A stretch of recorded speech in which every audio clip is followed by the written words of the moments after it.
Você gosta de mitologia? Se a resposta for não, não tem problema. Com essa série você vai gostar.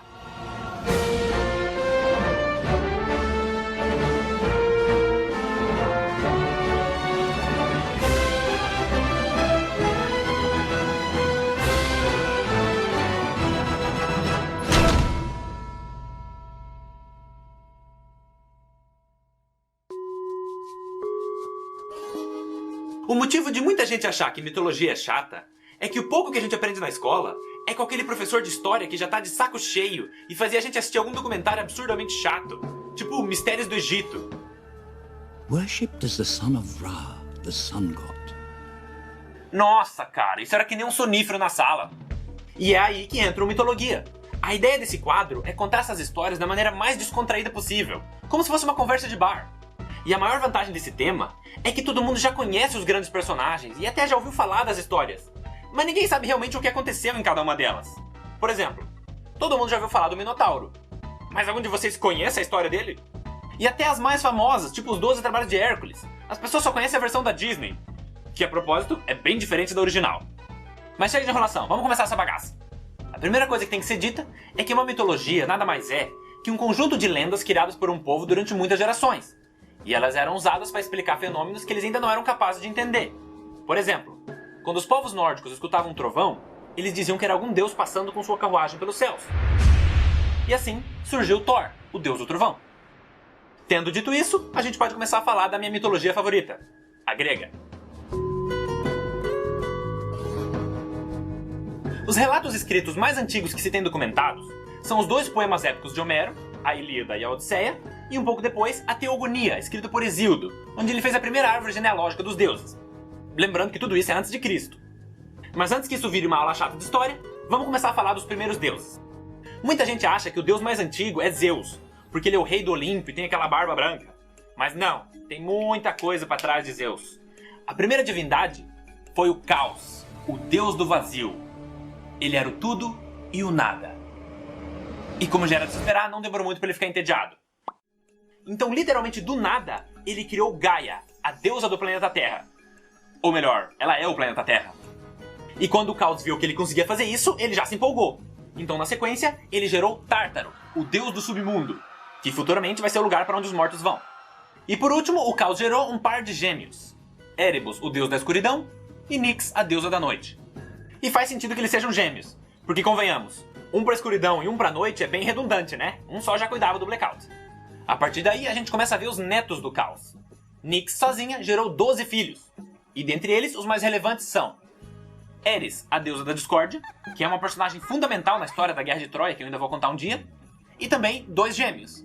Hypnos, o deus do sono, porque Hypnos é literalmente sono em grego, então a hipnose vem daí, e o irmão dele, Thanatos, o deus da morte. Então, mais uma vez, faz sentido que sejam gêmeos, porque a morte nada mais é que um sono que você não acorda mais. Mas voltando ao planeta Terra, Gaia sozinha dá luz a Urano, o deus do céu. E agora você deve estar pensando, pera aí, nós temos um planeta com esse nome. E você está correto, amiguinho, vai ganhar um biscoito no final da aula. Urano é o 7º planeta a partir do Sol. Mas o que você provavelmente não sabe é que todos os planetas do Sistema Solar são deuses gregos. As pessoas só não reconhecem porque a gente usa os nomes romanos deles. Não se preocupe, eu vou explicar. O que aconteceu foi que o povo romano daquela época foi muito influenciado pela cultura grega. Então eles acabaram adotando muitas das crenças e do estilo de literatura deles, fazendo com que a mitologia romana seja praticamente igual à grega, só que com nomes diferentes. Então Mercúrio é Hermes, Vênus é Afrodite, Terra é obviamente a Gaia, Marte é o Ares, Júpiter é Zeus, Saturno é Cronos, Urano é o único que já está com o nome grego, Netuno é Poseidon e Plutão, que não é mais um planeta, é Hades. Ah, e de brinde, o Sol é o Hélio, que foi a inspiração para o nome do elemento. Mas voltando à história. Depois de Urano, Gaia gerou mais 2 filhos. Órias, o deus das montanhas, e Pontus, o deus do mar. Ou seja, ela estava fazendo um paisagismo nela mesma. A partir daí, os deuses começaram a parar de ter filhos assexuadamente e começaram a ter filhos incestuosamente. E isso é muito comum em todas as mitologias. Até se você parar para analisar a história da religião cristã. De onde você acha que vieram os netos de Adão e Eva? Então Gaia copulou com Urano.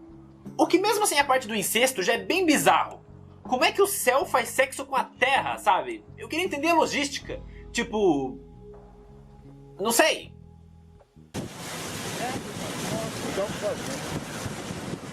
Mas com isso, eles conceberam 12 filhos, os chamados Titãs. Não esses. Não! Os Titãs são esses aqui. Quem quiser ver com calma, é só pausar o vídeo. Depois disso, Gaia e Urano decretaram que não era para nascer mais nenhum Titã. Mas como não existia camisinha naquela época, ela continuou engravidando igual. Só que ao invés de nascerem deuses, começaram a nascer monstros. Sendo eles 3 Ciclopes, Brontes, Sterops e Arges, e depois os Hecatonqueros, que entram pro top 10 de criaturas mais bizarras da mitologia grega. E o motivo é que cada um deles tem 100 braços e 50 cabeças. Muitos artistas já tentaram retratar como eles seriam, sendo que algumas representações ficaram muito boas, outras nem tanto. E aí Urano, vendo as criaturas que ele mesmo gerou, sentiu o repulso dos próprios filhos e disse que o único lugar que eles mereciam ficar era no submundo, sendo que essa é a primeira vez que o submundo ia ser útil para alguma coisa. Mas isso tinha um problema. O submundo fica no centro da Terra, ou seja, dentro de Gaia. Então quando Urano aprisionou os Ciclopes e os Hecatonqueros nas profundezas do planeta, Gaia começou a sentir muita dor. E aí você pode interpretar que as dores eram literalmente uma dor de barriga por ela ter criaturas dentro dela, ou que o sofrimento era na verdade a tristeza de saber que os filhos dela estavam aprisionados. Eu diria que é os dois. Mas aí Gaia bolou um plano. Com a ajuda de Nyx, ela juntou o mineral mais resistente que ela encontrou nela mesma. No caso, o adamante, que é um termo arcaico para representar algum material muito resistente. E eu acredito que também tenha sido a inspiração para o adamante do Wolverine. E com esse material, ela fez uma foice. Aí quando o Urano saiu para na padaria, ela chamou todos os filhos e disse que um deles teria que usar essa foice para castrar o Urano. Porque os deuses são imortais, isso era o máximo que ela podia fazer. E tinha que ser outro deus usando a foice, porque ela ia distrair o marido para que ele não percebesse o que ia acontecer. Mas quando os filhos dela ouviram esse plano, eles ficaram chocados e pularam fora. Menos um. O único que aceitou foi Cronos, o mais novo e mais rebelde dos Titãs. Aí a Gaia explicou melhor o plano. Ele era para ficar escondido, e na hora que o Urano viesse fazer sexo com ela, esse seria o momento que ele ia estar mais distraído. O que é verdade. Nesse tipo de situação pode estar acontecendo até um terremoto no quintal e o homem não vai nem olhar pro lado. Mas o que eu realmente queria saber é como é que ela contou isso pro Cronos, o caçula dela. Porque deve ter sido a conversa mais constrangedora do mundo. Filho, pega essa foice e se esconde ali atrás do criado mudo. Aí quando teu pai vier me comer, você sai correndo e corta o pau dele, tá? Bem bonitinho, depois mamãe vai te dar um Kinder Ovo. Ou seja, a chance do Cronos ter um desenvolvimento psicológico sadio é 0. Mas de qualquer maneira, logo em seguida, o Urano chegou, olhou pra Gaia, começou a tocar um Barry White, ela fingiu que estava interessada, e quando chegou a hora do vamos ver, o Cronos surge das sombras e pá! Vai mijar sentado pro resto da vida. E existe uma outra versão dessa história que diz que não só os Ciclopes e os Hecatonqueros foram aprisionados, mas sim todos os Titãs. Então Cronos estaria dentro do ventre de Gaia e cortou a genitália do pai durante o ato sexual.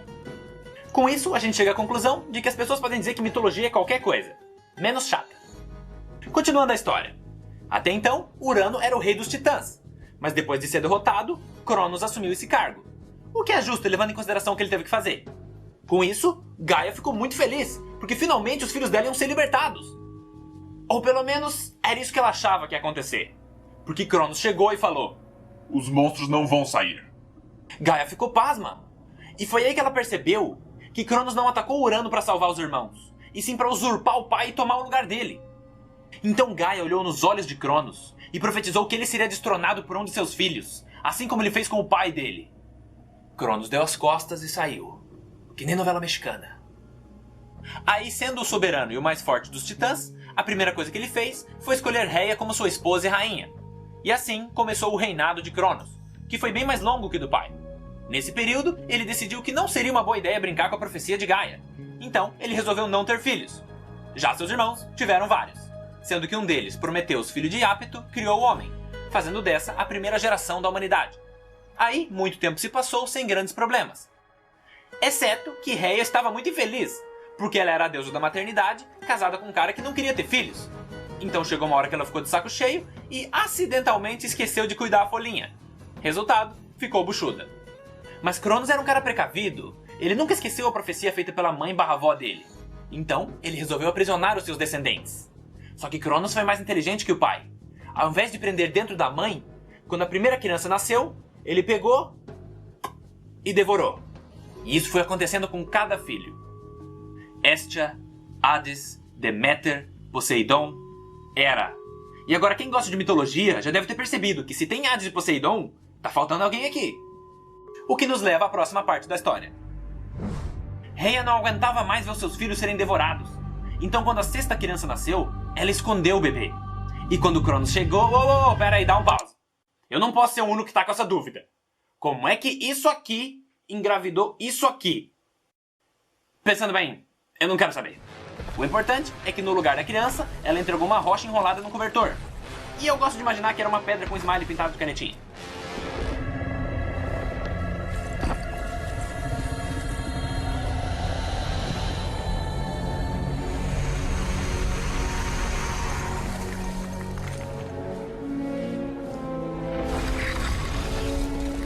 Aí, como já era a sexta vez que o Cronos estava fazendo isso, ele nem prestou atenção, ele só mandou pra dentro.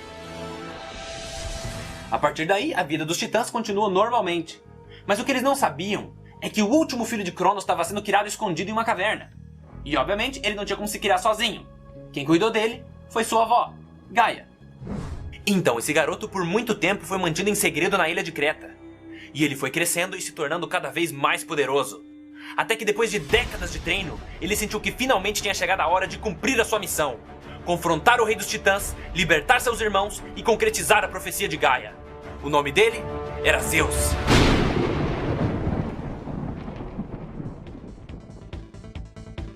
E aí pessoal, espero que vocês tenham gostado do vídeo. E pra quem ficou curioso com esse final, não se preocupe, eu vou terminar de contar essa história no próximo Mitologia. Eu só não quero que esses vídeos fiquem muito compridos, porque assim eu posso postar com mais frequência.